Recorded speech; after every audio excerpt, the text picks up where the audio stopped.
Welcome back, everybody, to another episode of the Standing Room Only podcast. I'm Goose, as always. We have Healy here with us. On this week's episode, we will be talking about some NFL news around Bobby Wagner finally choosing his destination. Big trade between the Eagles and the Saints leading up to draft day. And then we will transition over to the NBA, which we have neglected over the last couple of weeks. Playoffs are around the corner. We got some injuries. Lakers probably aren't making the playoffs. We're going to talk about that as well. As always, make sure if you guys are listening to us, you guys hit that follow button, download button. We're on Spotify. We do have video feedback on Spotify now. So if you do actually open up the app and tune into the episode, you can see our beautiful faces. Of course, we are on Apple Podcasts, YouTube, TikTok, Twitter, Twitch, Instagram. SR Only Pod is our tag. We have personal accounts as well. I'm iGoose with 4 O's. I am on Twitter and Instagram. You can follow Healy as well. You can follow me at the Healy6. Baseball. We are less than 48 hours away from opening day. Kind of crazy with the lockout ending a few weeks ago. Full 162 game season happening. And yeah, I'm going to opening day. Seeing the Cubs play at 1:20. It's supposed to rain that day a little bit, possibly snow. High of 43. It's going to be a nice opening day weather. That's how it's always been. I went to a couple of Sox games back-to-back years, and I remember it was like opening weekend and it was snow. The seasons in the Midwest have moved forward. We don't really get winter until January. Wake up on Christmas, it's warm, it's hot, whatever you want to call it. It'll be fun, though. We will have predictions next week. We normally do predictions right before the season. We're going to give it about a week, get a feel for the season, and give our predictions for standings, divisional picks, not playoffs, but divisional. And then we'll give our thoughts on the first week of baseball. We are happy that we're actually getting baseball this early, considering everything that happened. But we don't have news for you guys. It's just get your popcorn ready. We're ready. We do have news. We do have MLB news. We do. Oh, we do. Well, yeah, the Sox news. Oh, I didn't realize we were talking about any news with baseball today. Oh, definitely. Oh, We just started okay. doing the predictions. We are not doing the predictions. We go, let's just say I was not prepared to talk about baseball. I was prepared to talk about baseball, but I know we were talking about baseball. But yes, there are big news. The Sox opening did day trade. snuck up on us, and even I am not like prepared.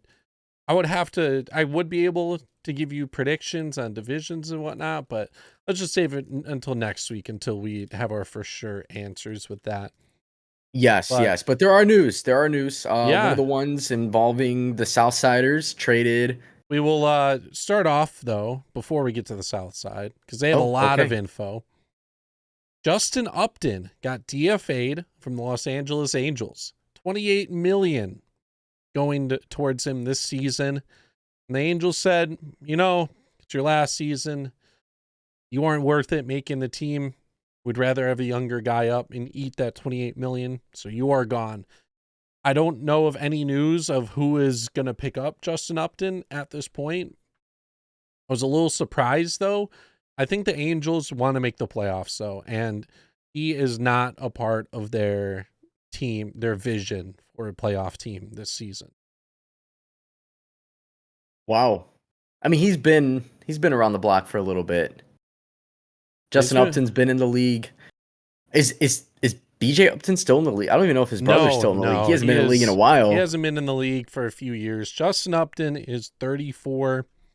Okay. A little fun fact about him. He is currently on pace to break the strikeout record in MLB history. Wow. You might think that's surprising, but there's many other guys behind him. It's just he's going to be the first one to hit it if he continues to play. He's a little bit of an injury history. He only played 63 games in 2019, only 89 last year. He played 42 in 2020. He's been injured a lot lately, and he's been a below-average hitter the past 3 seasons. It was just time to let him go. And he's only projected a 694 OPS for the season, which is very bad. Wow. So Angels are eating the money there. He's owed $28 million. And wanted to talk about that as well because I wanted to talk about the Cubs a little bit. There's 28 position spots or position. So there's 28 spots in an MLB roster at the moment, but due to the lockout and everything, teams are having an expanded roster until a certain point. I think it's in May at some point. And the Cubs, they have a crowded outfield. They have Rafael Ortega, Michael Hermosillo, Clint Frazier, Jason Hayward, Seiya Suzuki, Ian Happ, possibly Brennan Davis down the line. That's too many outfielders on a team. They're all fighting for spots. There's only like one left between Ortega, Clint Frazier, and Michael Hermosillo. Personally, though, it's got to be done. You got to take the better players, which are those three I listed, and you got to get rid of Jason Hayward. He's owed $22 million this year, $22 million next year. He is not a good player anymore, not worth that money at all. And you can get guys who play just as well as him or better. They have the potential there. And due to the Cubs being 15th in payroll, I think they can afford eating $22 million. They aren't struggling for money. Next season, they're going to have $22 million still on the books. They still have a lot to spend. It's just he's not worth it. He's the only above average season he's had recently was 2020 with a 129 OPS plus. 2019, he was an average player at best with a 100. But since 2016, he's been a below average hitter.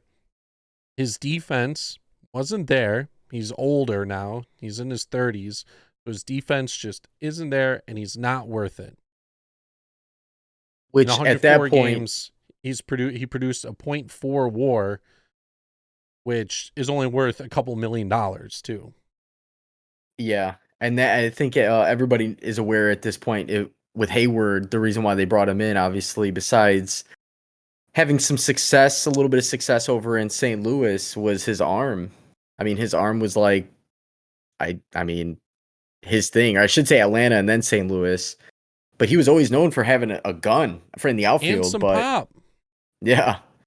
Yeah, I mean, he did well in the playoffs for them. He had some key hits, but obviously as you get older and you never really were I mean, anything could happen. With baseball, I can't really say as you get older because we see guys doing it in their, mid-30s. He was 25. He's what, 32? He was 25 when he signed with the Cubs. And he signed a huge deal. He ended up signing a huge deal, which, as you mentioned, it's, we see other guys. We just saw a video of Michael Hermosillo going yard, who is part of the outfield that may potentially be in the mix. We don't know with the Cubs. But yeah, they should just pay him and just do the same thing that Upton just got and call it a day. You still want to compete.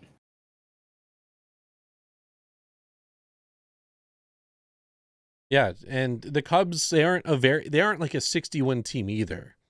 Like, they're going to finish with 70 to 80 wins. I don't see them finishing 500. And it's just not worth it. Especially when guys have no options. It's come to that point where you just can't keep them around because you're paying them a lot of money.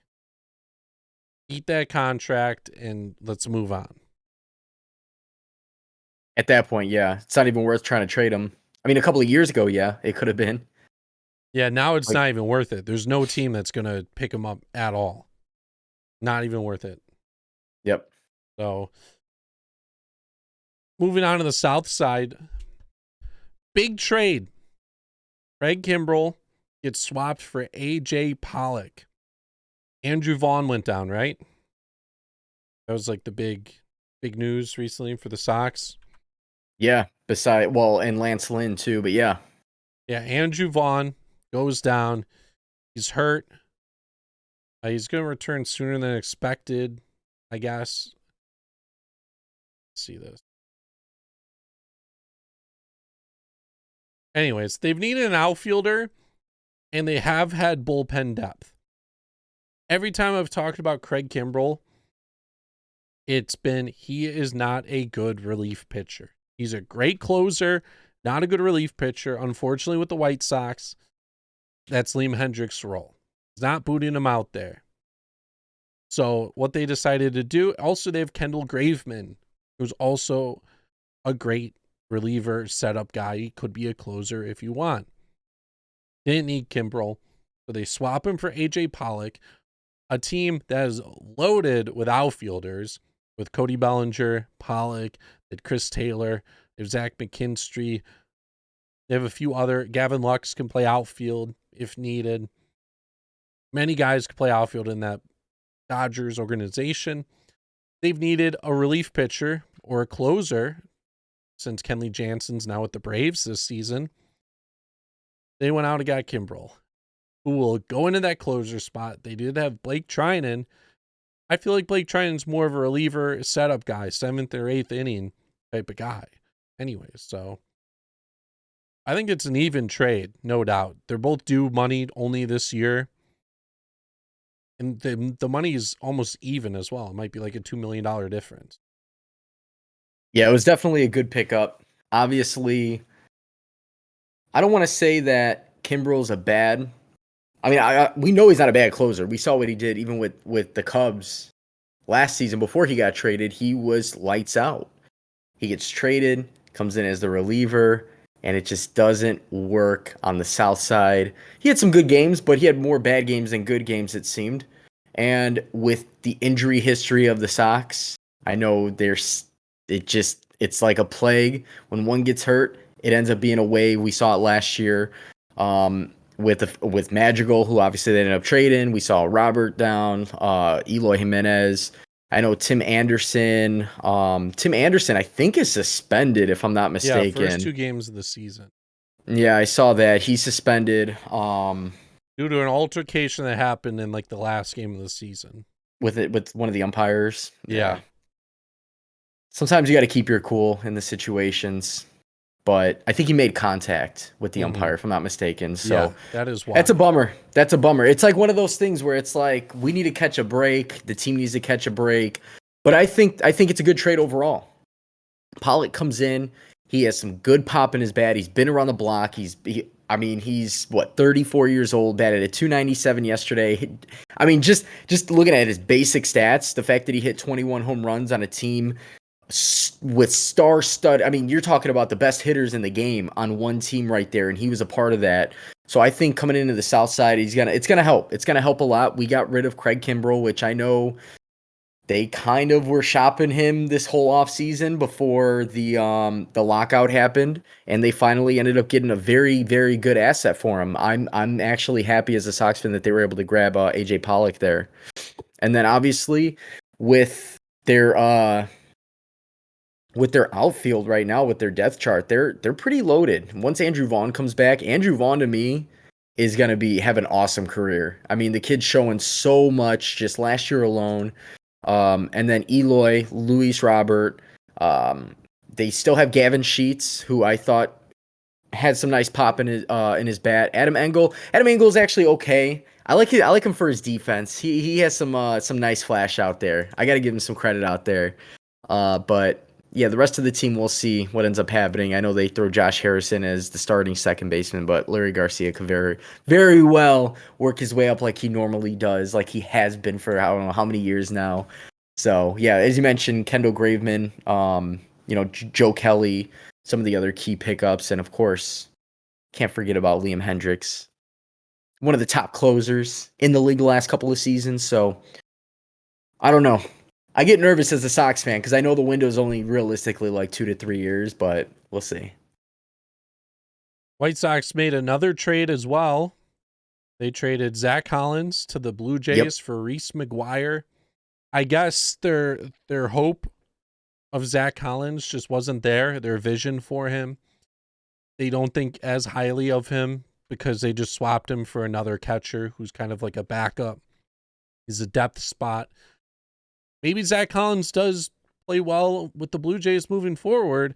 The main reason, though, that the White Sox did this deal, or the Blue Jays wanted this deal done,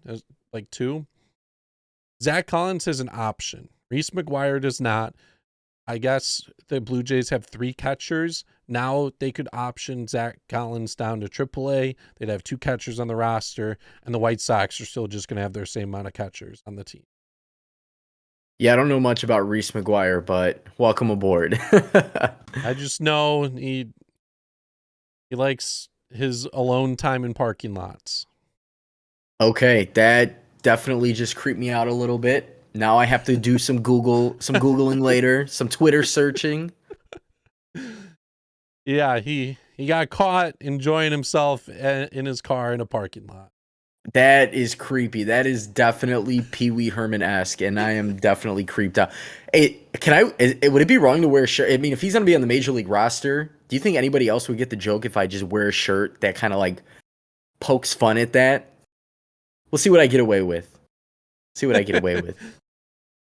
The last bit of White Sox news, they signed Johnny Cueto to a minor league deal.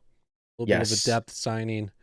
Is he going to be on the major league team to start out, or are they having him in the minors to start out and then just pulling him up? Because if they sign him to a minor league deal and then they bring him up, they would have to DFA him if someone comes back. Yeah, well, I believe the plan for that is with the Lance Lynn injury, who's going to be out, I don't know how long, a couple of weeks, maybe a few weeks, maybe up to 8 weeks, I believe, is the actual time frame. So as of right now, all I know is that he did sign to a minor league contract, which means they will probably bring him up. And then once Lance Lynn comes back, unless there's another injury out there, I don't see Cueto really. I mean, Cueto actually puts in the innings for his age. I know he's been around with Cincinnati and San Francisco just as recently. Pitched in, how many games was it? 22, 21 games last year. So he put in about 115 innings, not bad. So for, I guess I wouldn't even consider him a number 5. He's just kind of a filler. That's okay. But yeah, as of right now, I don't know the deal. Besides that, he signed a minor league contract. So we'll see what ends up happening in the next week or so.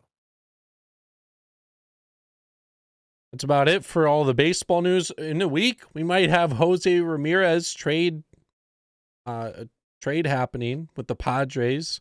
That seems to be heating up. Padres are trying to make some moves.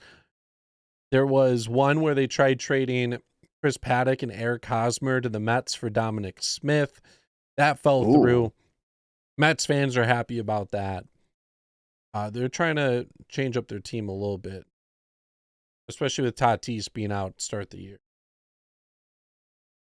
Yeah, he's got to stay healthy. I think the Padres got to do what they can right now. Obviously, you're going to get Tatis for a while. He's only 23 years old. He's a baby in the league, but with some of those other guys, you just got to make those moves. Ramirez, that would be nuts. I wonder what they would have to give up for him. Yeah, they'd probably. I wonder if that would be the way where they kind of get rid of Eric Hosmer, because the Guardians could eat his money, but they would have to include some other players in that. Speaking of the Padres, I almost forgot this news. Sean Manaea got moved to them, so they have another depth pitcher. Means Ryan Weathers gets pushed down to AAA. And the A's, I can only name Sean Murphy on the A's. Padres always seem to make these moves. They always seem to be decent, but I can't think highly of them. Last year, I thought really high of them. I thought they were going to be a guaranteed playoff team. This year, though, I'm like, I don't know. I feel like they're kind of on the bubble. Yeah, it's tough. I think what's tough is the division. You know, with the Giants, how well the Giants played, you're like, okay, maybe it's not a cakewalk for the Padres. Anyways, though, basketball talk. Talking more about the Lakers and Bulls this week. April Fools was last Friday. LeBron put out a tweet saying that he's done for the season and he'll see everyone next year. Might not be an April Fool's tweet, as he's missed the past couple of games and the playoff hopes for the Lakers are dying quickly. They're dwindling down. It is not looking good for the Lakers. I thought for sure that the Lakers were going to have this crazy story where they sneak in, Anthony Davis comes back, Anthony Davis comes back and is playing 30-plus minutes in his first game, or 30-ish minutes. Russell Westbrook, in the last couple of months, last month or so, his efficiency's up. Still bricking off the backboard for his mid-range, but that's okay. But then LeBron, as you mentioned, his April Fool's joke, he plays on the 1st of April against the Pelicans, drops 38 points.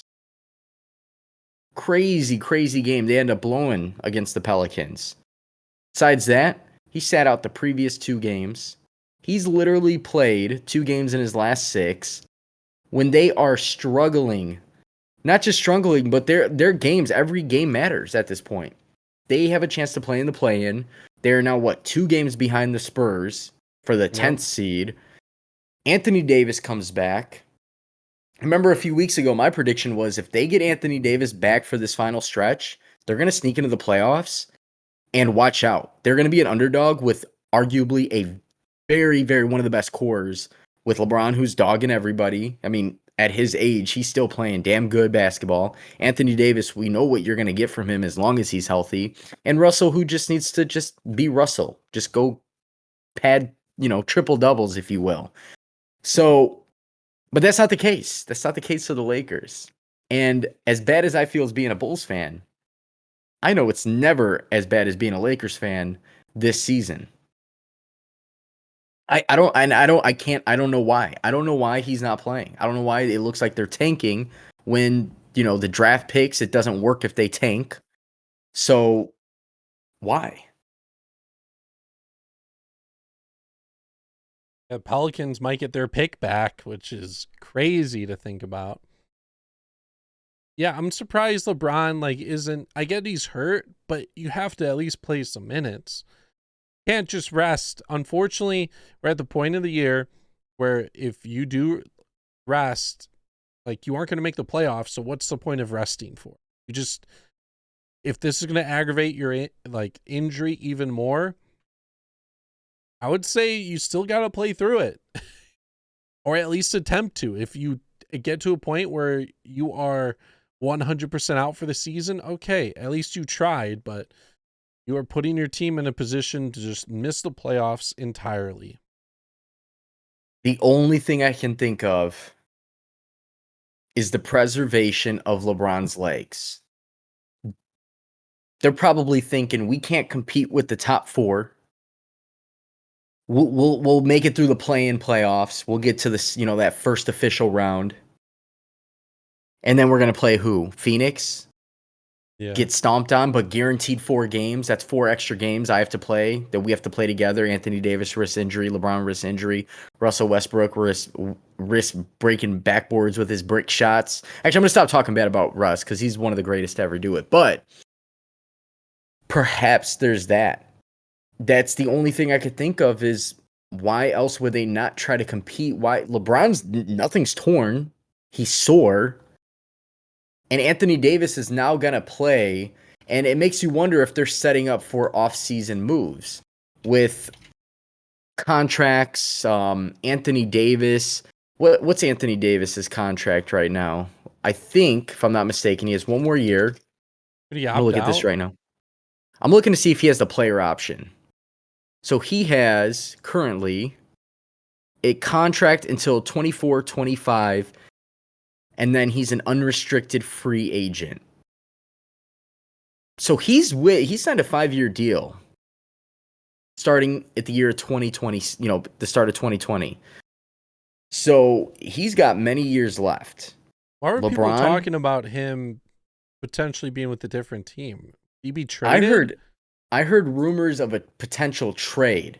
Okay. So it's come up with Chicago because Zach LaVine, we know, is an unrestricted free agent who is going to be eligible for the Supermax, the 5 for $200 million.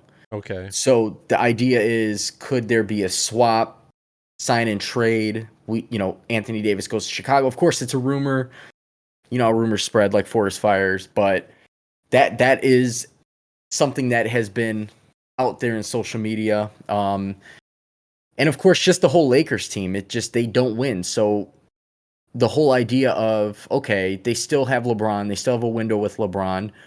maybe they need to trade Anthony Davis or maybe they need to trade Russell because it's just not working. And I've actually been hearing more rumors of Russ being on the move this offseason. I Which forgot he's locked in for at least a couple more seasons.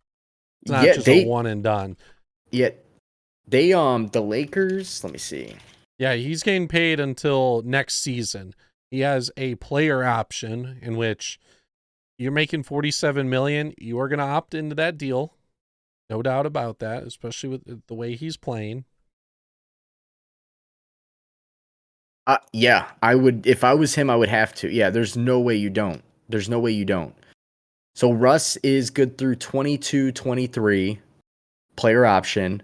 LeBron, no option. His contract just ends at the end of the 22 season, so next year. Anthony Davis is good for a long while. They're still paying Luol Deng through this year. Kendrick Nunn paying $5 million a year, who doesn't even see the court. Actually, after this season, there are a lot of guys that are gone. Yeah, they will have. I feel like the move is going to trade Russ. Unfortunately, he's not working out there, and AD and LeBron are still a good duo. They just need a good roster around them. They can't put they've went with the 30+ route this season. You can't do that. What if? Hear me out here. Now LeBron mentioned, "Oh, I would consider going back to Cleveland, yada yada yada." But what if, in order to get Bronny to the Lakers, they need to load up on draft picks, and so they can offload Westbrook to a franchise that can afford him his $47 million contract for the next season, and in return get a couple extra draft picks over the next few years. And so LeBron's like, all right, I'm going to stay with LA. They got the draft picks. We have Anthony Davis, who's going to be with the team for a few years. I'll extend another 2 years, hopefully play one of those with Bronny. Maybe he might need a third year, but maybe they do offload. And the biggest thing is that contract is way too much for the production. It's way too much for the production. Trade him to a team that maybe trade him back to OKC. Maybe OKC will take him. I don't know. They're so close to competing, so it's going to be so tough. You can't. I don't know all who the draft wants picks that they've loaded up on, and they're starting with young players. You can't get a 34-year-old on.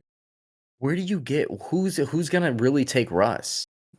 After looking at this, it looks like they're stuck for one more season. But like Russ can literally, it's crazy because Russ's best games this season, you're like, where is this every night? Because he still has the potential to be that explosive Russ that we know. But of course, when you're arguably your best player right now, considering the age difference, or one of your best players, Anthony Davis, is out most of the season, it puts a lot of pressure on Russ.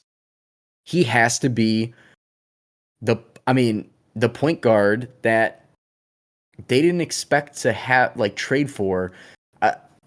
They could have paid Dennis Schroeder a lot less, a little bit more than what he wanted, probably a little bit more than he deserved. But it would have benefited them to go out and maybe make a trade for Buddy Hield, or bring in these other guys. Magic Johnson is very critical of the Lakers. Did you hear what he said today or whatever? Yeah, he said it's LeBron's fault that they did not grab DeMar DeRozan. I think he pointed at LeBron and said DeMar DeRozan and Buddy Hield, and they would be in the playoffs competing like there's no tomorrow, basically. Which I agree. DeMar DeRozan, LeBron at the 4. You can run Anthony at the 5, or you go 2, 3, 4. Kuzma, KCP. But they would have had. Oh my gosh. That's the thing. That's what he was talking about. Instead of trading for Westbrook, they would have signed DeMar DeRozan. Still had Kuzma, still had KCP on their team. They would have had all that money to play with, too. You got to think DeMar didn't really get a massive deal. They would have kept Caruso. They would have kept Caruso, which LeBron wanted, apparently. Apparently, all the people that left LeBron wanted. Just so everybody is aware, if you don't read up on social media on what he says. That team would have been way better. This is a team that just won the season that he had, too. Oh, my gosh. Dude just dropped 50 points last week in a game. Yeah. I was at a 40-point game, but 50 is nuts. I love DeMar. I love DeMar. Lakers. That's all I got to say. This is just a weird season. Like nobody can explain it. They just had a very bad season.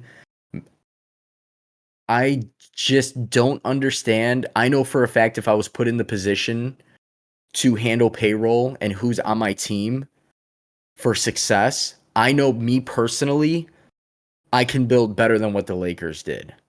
And maybe, again, this is why we're seeing them tank a little bit. Maybe I don't know what they're trying to do or why they would do it. It's just very odd that all of a sudden they go from really competing, I would say, for being an under 500 team to now blowing 20-point leads. LeBron's sitting. Like, what are we really getting at here? I just don't get it as a fan of the game.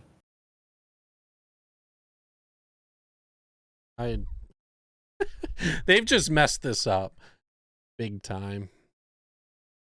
Here's $150 million. Spend it wisely. We only got 4 guys on the roster. Everybody's getting $50 million, baby. Let's go. Like they could restructure. I just don't think the 3 that they have together is not with the contracts. If I'm Westbrook, because Westbrook he wants a ring. There's no way he doesn't. How do you not say, all right, shave $17 million off my contract per year. Let's reconstruct. I want a 3-year extension, and I will save you $15 million a year. Luxury tax salary cap is expected to go up next season, I believe, by another 15 mil, maybe. I think it's like 149 mil. So with that, assuming it goes up and my salary going down, I want to help the franchise. Here's how I want a ring. I know you guys are capable of winning. You guys just won a couple seasons ago. Granted, it might have been a Mickey Mouse ring. That's okay. So somebody has to step up to him, or LeBron needs to do it, or Anthony Davis needs to do it, or as a collective, they need to be able to bring in better pieces than what's there. This isn't LeBron, Wade, and Bosh in their 20s who can play with role players, who can play with a 36-year-old Ray Allen, who can play with an old Rashard Lewis and whoever else. This is not it. These are guys on their way out with a middle-aged Anthony Davis who can still ball, but it's not the answer. It'll never be the answer at this point.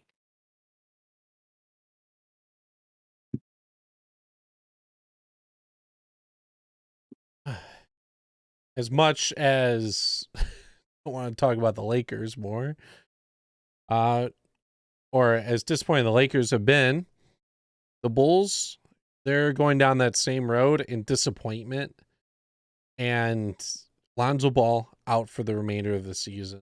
Looking like it. They haven't officially announced it, but if he was to come back, the Bulls would have to make a deep playoff run. Yeah. And with how stacked the East is, it just does not look likely. And the Bulls, I don't even know if they're going to beat a top 3 team in each league before the season's over. I am not very confident. They just constantly lose to these very good teams, and they aren't even like that close, really. It's the DeMar show. It's the DeMar show. Levine, with his knee injuries, not necessarily a serious injury, but it's lingering. He sat a few games recently. He had to go get fluid drained from his knee right before All-Star break. He's a free agent after this year. I don't see, and I said this at the beginning of the season, I said the Bulls will be good. And I argue with all my friends on social media and everybody else. How are you going to say the Bulls? You're not a true Bulls fan if you're not putting them in the top 4. If you're not saying they're number 2 or 3, you're not a true Bulls fan. Are you kidding? I'm a realistic fan. I speak how I would gamble, like how I would bet on it. I'm not going to say the Bulls are number 1 just because they spent some money and got DeMar DeRozan. They have Levine and Vooch, and they got Lonzo. Don't get me wrong. I'm happy they did, and they were competing. But as soon as one gets hurt, it goes to show. But we'll see what ends up happening. I still think that there is a potential that they can turn it around. This is a team that was top 5 in defense the first, 2, almost 3 months of basketball up until December. before Lonzo went down, before Caruso got assaulted, battery, attempted murder by Grayson Allen, broke his arm, his wrist. He came back. He's okay. Derek Jones broke his finger. He came back. He's okay. Kobe White's not shooting the way he should. It's scary to be a Bulls fan, but like I said, it's not scary being a Bulls fan compared to being a Lakers fan, just considering the differences, but just knowing what's ahead for Chicago and how the lack of play versus top teams. Tonight against Milwaukee, they're down at halftime by 12. Didn't even score 50 points in the half. It's 58-46. Giannis has 5 points on 3 field goal attempts. That's how bad the Bulls are. That's how bad the Bulls are. I have 2 questions for you.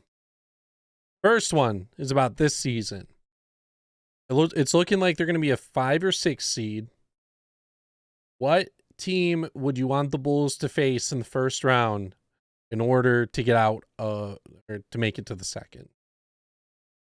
The only team that makes sense right now, and I know they are the hottest team in the NBA, let alone in the East, for the last 2 months of basketball, has got to be Boston. The only reason why I say that, and even then, Boston, I still couldn't put my money on the Bulls. The reason why we can't score against Miami, and Miami is very efficient shooting perimeter. Milwaukee, when it comes down to big guys dominating, the Bulls can't stop the big guys, and they can't stop paint scoring at all. We see it with Embiid. We see it with Giannis. So the only realistic one, in my opinion, is Boston. Yes, are they good? Or are they good? Yes. But with Robert Williams getting hurt, some of the other guys have to step up, and I know he's not the biggest asset to them. But I just feel like when it comes down to Jason Tatum could score 30, 40. Jaylen Brown can score 20. Some games he doesn't shoot well. Then you're forcing Marcus Smart to score. You're forcing Al Horford to put up points. Derek White. I guess you can say Gerald Williams. I guess you can throw him in the mix. Or I'm sorry, Grant Williams, because he plays a lot of minutes. I just feel like besides Tatum and Brown, and I know this has been our argument since even before the season started, I think we said Boston's a 5th or a 6th seed. I don't remember exactly what we predicted. Simply because Jason Tatum, Jaylen Brown, and you're like, Marcus Smart, he's good. Defensively, he's really good, but offensively, you don't know what kind of offensive game you're going to get from him. And I would rather gamble with that versus, all right, how do we stop Giannis in the paint? How do we stop Chris Middleton? How do we stop Bobby Portis? Who actually is probably not going to play as much now that Brook Lopez is back? Drew Holiday, who's offensively been cranking it up the last couple of months. I don't want James Harden. I don't want Joel Embiid. I don't want Joel Embiid. I'll take James Harden. I don't want Joel Embiid. I was really hoping somehow that the Bulls in Toronto would move up to the 4th, 5th seed, but it's not likely to happen. Because then I would say, let's go Toronto. Even then, Toronto is a very scary team. This second half of basketball has been showing us a lot of who's who and who's here to stay. Yeah. The Bulls aren't going to be a top 4 team at all. I'd agree with Boston. I'd go Philadelphia next, the Heat 3rd, and a team I just would not want to face in the playoffs is the Bucks. That's literally the same list I would have. Like the 76ers are good, but they have the best chance out of the remaining 3 of the top 4 of just choking in a sense. And the Bulls competed with them in the regular season. The only teams that really they haven't competed with are Miami and Milwaukee. And honestly, for me, flip a coin. As soon as the defense, we saw many games where DeMar's getting double teamed, and the Bulls, the team around him doesn't look like they're prepared for it. When you have a good defense such as Miami and Milwaukee, I just don't want any part of that, because now we're going to get limited on the offensive side. We're not going to be as efficient as we once were. on top of these guys that can score. Giannis can literally score 40 points on 65% shooting on any given night. Their defense is just so good. Their height of their team is good. It's a tough matchup for anyone in the playoffs, and it's gonna be kind of tough to pick against them pulling out of the East next week.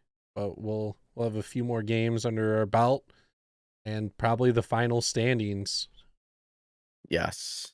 The second question I have is for the upcoming season or the following season. Do you think the Bulls re-sign Zach LaVine? There's been like no talks. They didn't have like any talks about contract extension. This Bulls team would be tight on money, I guess, if they do sign him. So I don't know how many more moves they would make. And he's kind of, he's been an all-star this season, but with DeMar DeRozan coming in, he's kind of lost his killer mentality late in games. And he hasn't been the fourth quarter demon. Do you think it's worth it re-signing him for who he is? Or do you think they're just going to go a different avenue with how this team's constructed and spend that money on other players for more depth? So this is a very good question. This is a topic that has been coming up a lot. You know, we saw him get his shoe deal just recently. So he's making the money there. And as a fan, just not even as a fan, just as someone who analyzes it, you want him to, you want to hope that he wants to stay with Chicago and win with Chicago. Do I think the Bulls are going to sign him? Yes. Do I think he's going to get probably the Supermax, the $200 million over 5 years versus him leaving and only getting 4 for $160 elsewhere? Yes. But is there a good chance that it's a sign and trade? Yes. Simply because, as you mentioned, salary cap. They aren't going to have much money. I know a lot of guys are gone. They're off the books after this season. But you'd still have him, Vooch, Caruso, Ball, and DeRozan. Which they played good. They played damn good in the first few months. So it's really hard. But then you're like, well, how was that knee? How was that knee? I think the route they need to go is to try and dump Vooch if possible. If they can dump Vooch, again, this all comes down to what other team is looking to make a spot. Because for LaVine, the Bulls can, it's the ball's in LaVine's court, but the Bulls can work with LaVine and say, listen, if you want the max deal and that's the only way you're staying, help us out. We're going to get you a 5-year deal. It'll be a sign and trade. Now, if you don't want to stay with us at all, you don't want to sign with us, that's fine, but you're going to go get 4 years, just so you know. Your 5th year, good luck. You have to do this all over again. So if I'm Zach LaVine, and I know for a fact that, I mean, I'm sure he wants to stay with Chicago. They took the big risk on him with the Jimmy Butler trade. And he loves DeMar, loves the team, loves the city. But I would be okay signing him. If I'm going to get traded anyways, if they want to get rid of me, I'll sign the 5-year deal and send me to the Lakers or send me wherever. Just don't bring Russell to Chicago. But I do believe he is going to get a max deal with the Bulls. I just can't guarantee that he's going to be in a Bulls uniform next year. As much as I would hate to see it happen, I try to think more of what's best for the franchise in the next upcoming 3 seasons while the window's still there. I just know for a fact with the current roster, it's going to be hard to compete with the best in the West and the best in the East. And let me tell you, the best in the East, one of the best in the East, you don't even look at in the top 6. They're in the play-in this year, just so everybody's aware. We got to remember that we got to add them to that list as well for the next 2 seasons at least. So it's tough. I don't know, Healy. What do you think? I'm curious to know your thoughts on it because it's a lot of money with luxury cap going up to 149, whatever it is. the Bulls, I think I was calculating it earlier today, might have about 10 million to spend. So, but they're gonna have to fill like 3-4 extra spots.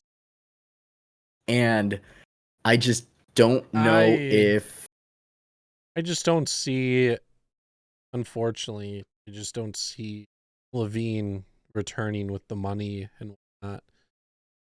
Vooch does only have 1 year left on his deal after this season, so they may be able to dump him off to a team. Vooch seems more realistic. The only way he stays is if they dump Vooch. If they can somehow dump Vooch, but they need something in return. There's got to be a return. There's got to be another big man. Give me a Steven Adams type center. One who's physical, got a little speed, a little spunky, someone that's not scared of nothing. Give me a real gritty center. Tristan Thompson, but with skill, if you will. Give me a Tristan Thompson, a couple inches taller with skill. And I don't know who that would be. I really don't know who's going to be shopping who this year.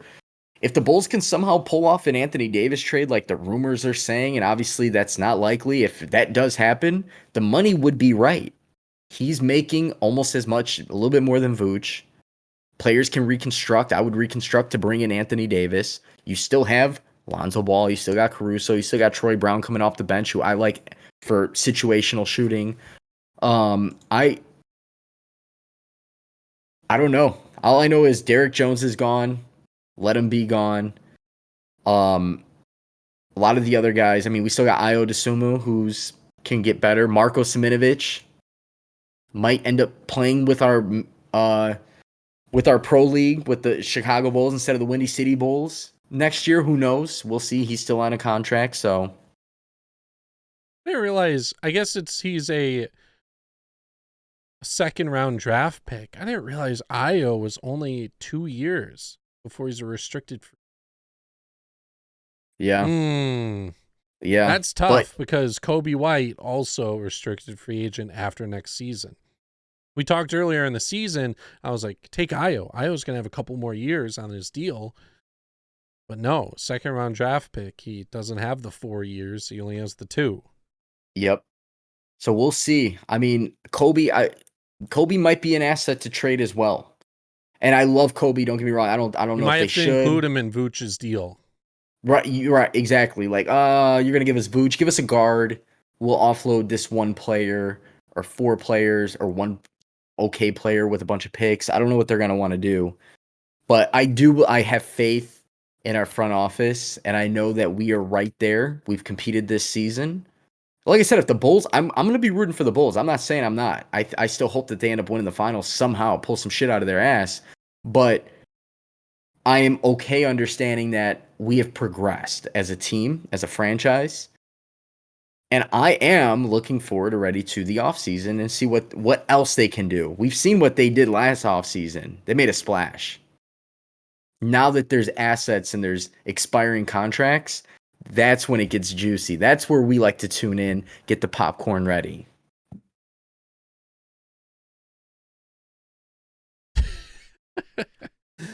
Oh boy, the next couple weeks are going to be awesome and suck at the same time. It's going to be interesting. I'm telling you, if the Bulls somehow pull off this first round, because we know it's going to be against, even if it's against Boston, that momentum shift and NBA playoffs is a whole season of its own. Lonzo could very well come back after the first round. I mean, we're talking like another 3 weeks before second round. So who knows? Who knows? Especially with how many breaks they take in between games. A 7-game series could last almost 3 weeks. I'll take another Boston-Chicago Classic. Yeah, I would too. Next week, we'll have more info on basketball as well. Going to finish off the episode with a little football talk. Bobby Wagner signs a massive deal to the Los Angeles Rams. They just keep getting great players year after year. Von Miller leaves. They get an all-pro middle linebacker who's on the wrong side of time, but he's still pretty decent. Yeah, he got a good deal. That was it 4 years, like $64 million? Yeah, I believe so. 4 or Like 5. with like 4 years. I believe he gets 50 million guaranteed. So Yes, could be it was up a to 5-year, yeah, 50 5-year million. could be up to 65 with incentives. Okay. So with achievable goals, of course, I'm not sure what the exact goals would be, but that's always a part of a contract. Only 50 million. 6.5 million the first year. See, that's the way to do it. That's the way to do it. And this way it allows them to keep some a good players on the payroll there. So he gets 65 million if he achieves 90% of defensive snaps in the season. If the Rams make the playoffs and finish a top 5 defense, other extras include a 10 million in roster bonuses and another Pro Bowl selection. So which are all even at his age, what is he, 32? He very well could do that. He is on the right team to do that, where they are going to be competing day in, day out, just like they've been doing in the past. I don't know how many couple of seasons under Coach McVay. So that's an awesome signing for them. Wasn't sure where he would go, but that's happy for him. I like this bottom one, Pro Bowl, in parentheses, original ballot, because of how many people replace guys in the Pro Bowl. Mm-hmm. But it's Pro Bowl plus the team has to improve its defensive ranking in total net yards allowed. Ooh. Or net yards allowed per passing play. That's an interesting one. Because That one's going to be tough. What if they're super good and he doesn't make the Pro Bowl, and then the next season he's like lights out, and they're, instead of being the number 1 defense, they're like the number 2. He loses out on 500,000. Yeah, that one's going to be tough. I think he'll be okay. I assume he's going to get most of his incentives. I like his opt-out, too. He can opt out in 2024 through 2026 with 90% of snaps played, or an original Pro Bowl selection in each of 2022 and 2023. He negotiated this himself. Yeah. Which is awesome. No agent negotiated that. This is Bobby Wagner, the agent himself, who's looking to be a part of the NFL Players Association team president. From what I was reading, shout out to Bobby Wagner. Yeah, definitely a good signing for him. And then Big the trade last too. With what? Said and besides that, there's the trade that you were about to bring up. The last bit of news we're talking about is the Eagles and Saints making a trade. Eagles had 2 mid first round picks this year at 16 and 18. They are trading that to the Saints. The Saints are now getting both of those picks. The Eagles will now get 19. Oh, they get 18. I'm trying to get this full. So they trade 16 and 19 and a 6th round pick. This year, they're only going to have 1 pick. It's going to be in the 18th spot. They aren't really moving anywhere. They must not have liked the guys in this draft for what they're drafting for and said, okay, we'll still take the same spot. We'll give you one of our mid-round picks this year. And then they're also getting a 3rd and a 7th round pick. So the 6th round gets them this 3rd and 7th. The kicker is the Eagles are giving them a 1st round for next year, and then the following year they get a 2nd round pick, just to allow the Eagles to move up or to get that extra pick in this year's draft. Which I think is going to pay off. I mean, the Eagles having 2 first round picks now. The Saints already got 2 first round picks. The Saints have 2 first round picks. I thought the Eagles have. The Eagles sent the 2. The Eagles sent 16 and 19. Yeah, but they still have the 15th pick as well. Oh. Yeah, the Saints are at 16 and 19. The Eagles are at 15 and 18. I could be wrong, but I'm pretty sure that's. I didn't realize that. Yeah. You wouldn't think a team would have 3 first round picks. I know. That was what was crazy about it. But now they just, again, we talked about it before. You future-proofed your picks, your draft, which is key. That we saw it with the Chiefs. I mean, they did it just by trading away Tyreek Hill, and I don't want to say that just by trading away Tyreek Hill, but you get 5 draft picks, you're future proofed. This is another one. This is a key one. So they still have 2 first-round picks. I don't think the draft is that heavy. I think they're still sold on what they have currently. So, and both teams should be able to compete this year. Obviously, we don't know what's going to happen with the Saints. They didn't land Deshaun Watson, who probably won't start the season. We'll see. And then the Eagles as well. Jalen Hurts and Devontae Smith. I think tomorrow or next year is a way better quarterback class. That might be why it's got that extra draft pick for next year. Just in case. There's one more trial run for Jalen Hurts. I know he's only 1 year deep, but we'll see. At least officially starting.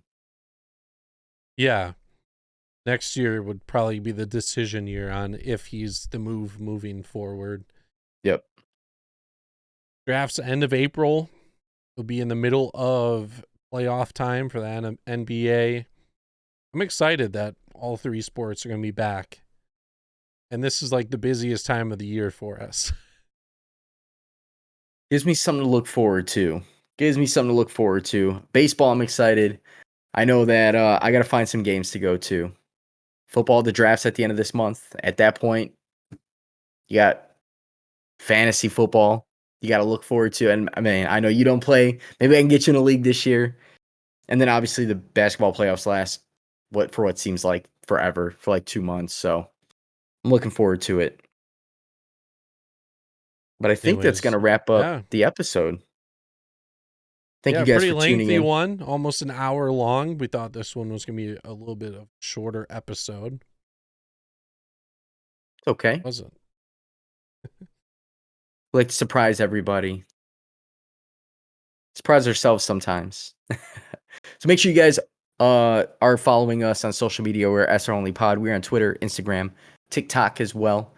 I'm iGoose with 4 O's. We have Healy. Follow me at the Healy 6. We'll see you guys next week.